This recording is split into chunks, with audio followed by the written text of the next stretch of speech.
So welcome back to my YouTube channel students. कैसे हैं आप सभी? I hope you doing well.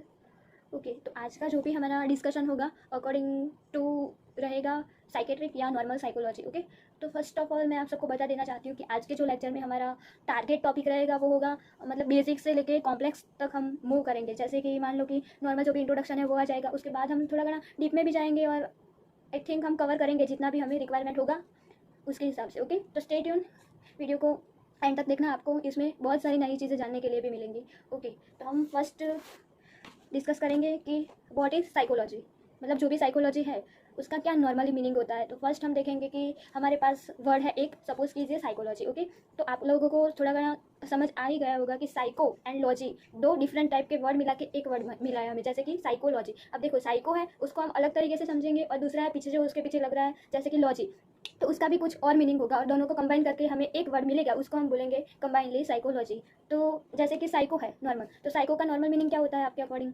Psycho means related to mind. अब ऐसा तो नहीं है कि माइंड हमारा कोई एनाटॉमिकल पार्ट है ऐसा नहीं है। माइंड हमारा कैसा पार्ट है? एक टाइप का फंक्शनल पार्ट है, उसके पास कोई भी टाइप का एनाटॉमिकल रीजन या तो कुछ प्लेस नहीं है। माइंड इन द सेंस हम ले सकते हैं कि एक टाइप की सोल या तो स्पिरिट। तो साइकोलॉजी में से जो साइको है उसका नॉर्मल मीनिंग क्या हम ले सकते हैं कि psycho means any type of mind, soul, spirit, तो उसको हम साइको बोलेंगे। और पीछे जो वर्ड लगता है लॉजी, वो बेसिकली आपको पता चल ही गया होगा कि किसी भी वर्ड के पीछे अगर लॉजी लगता है तो उसका नॉर्मली मीनिंग हम क्या लेते हैं? टू स्टडी, मतलब साइको मीन्स साइकी। साइकी से हमने क्या देखा कि mind, spirit, soul, human behaviour जो भी है एटसेट्रा, उस सब की स्टडी को हम क्या बोलते हैं?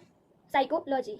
अब आप जनरली लिख लेना अपनी जो भी नोटबुक है इसमें कि साइकी का मीनिंग क्या होता है? सोल या तो स्पिरिट, और लॉजी का मीनिंग क्या होता है? टू स्टडी या तो स्टडी। और कंबाइनली उसकी डेफिनेशन हम अगर लर्न करें तो कैसा हो जाएगा? The scientific study of mind, spirit, soul is known as psychology. Okay, understand, got it. अब हम देखेंगे साइकोलॉजी की जनरल ब्रांचेस क्या होती है, मतलब जो भी हमारा साइकोलॉजी सब्जेक्ट है उसकी टोटल ब्रांच कौन सी होने वाली है। ओके, आई थिंक हमारे पास साइकोलॉजी की टोटल 5 ब्रांच है, जैसे कि फर्स्ट हो गया जनरल साइकोलॉजी, सेकंड हो गया डेवलपमेंटल साइकोलॉजी, थर्ड हो गया एबनॉर्मल साइकोलॉजी, फोर्थ हो गया एक्सपेरिमेंटल साइकोलॉजी और फिफ्थ नंबर पे हमारे पास है सोशल साइकोलॉजी। तो फर्स्ट हम डिस्कस करेंगे कि जनरल साइकोलॉजी वो क्या आती है। अब जैसे कि हमारी पूरी बॉडी है, सपोज करो कि हमारी पूरी बॉडी है, तो उसका जनरल फंक्शन क्या होगा पूरी बॉडी का? जैसे कि सभी ऑर्गन को कंबाइनली वर्क कराने में हमारी बॉडी का मतलब इंपॉर्टेंट फंक्शन है, मतलब जो भी हम पूरे दिन करते हैं उसमें जनरल बॉडी का हम यूज़ करते हैं, तो वो एक टाइप का यूज़ होगा है। तो वैसे हमारा माइंड है उसका वो जनरली क्या होगा काम? तो माइंड का प्राइमरी फंक्शन क्या है? जैसे कि माइंड हमें अटेंशन में हेल्प करता है, कॉन्शियस रहने में हेल्प करता है। दूसरा हम देखें कि मेमोरी रिलेटेड फंक्शन होता है, अब मेमोरी है तो उसकी वजह से हम लर्निंग कर पाएंगे एटसेट्रा। तो ये जितने इसकी प्राइमरी फंक्शन है उसकी जो स्टडी होगी उसको हम क्या बोलेंगे? General psychology. अंडरस्टैंड। अब दूसरा है developmental psychology. Developmental psychology in the sense development से आप क्या समझते हो?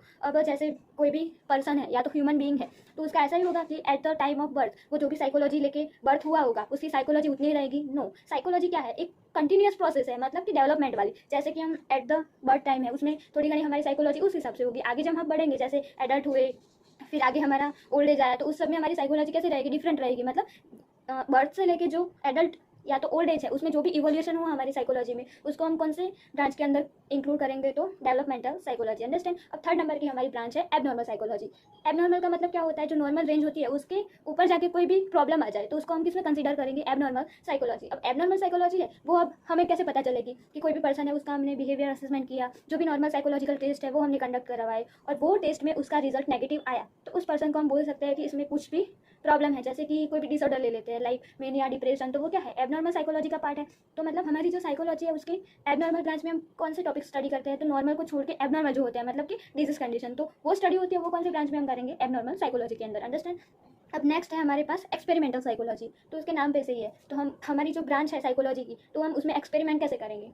कुछ भी टेस्ट करवा दिया और कुछ भी करवा दिया तो वो एक टाइप का एक्सपेरिमेंट हुआ ना। तो अब ऐसा तो नहीं है कि हमारी जो साइकोलॉजी है मतलब उसकी स्टडी ही करना है आगे जाके। अब हमें किसी इंसान का साइकोलॉजिकल असेसमेंट करना है तो हम कैसे करेंगे? जो भी हमारे पास पैरामीटर्स है उसको मतलब हम पहले तो प्रिपेयर करेंगे, कुछ चेकलिस्ट बनाएंगे और उसके हिसाब से हम उस पर एक्सपेरिमेंट करेंगे, मतलब टेस्ट कंडक्ट कराएंगे। तो ये सब जो चीज़ें होती है वो किसके अंदर आएगी? एबनॉर्मल साइकोलॉजी के अंदर।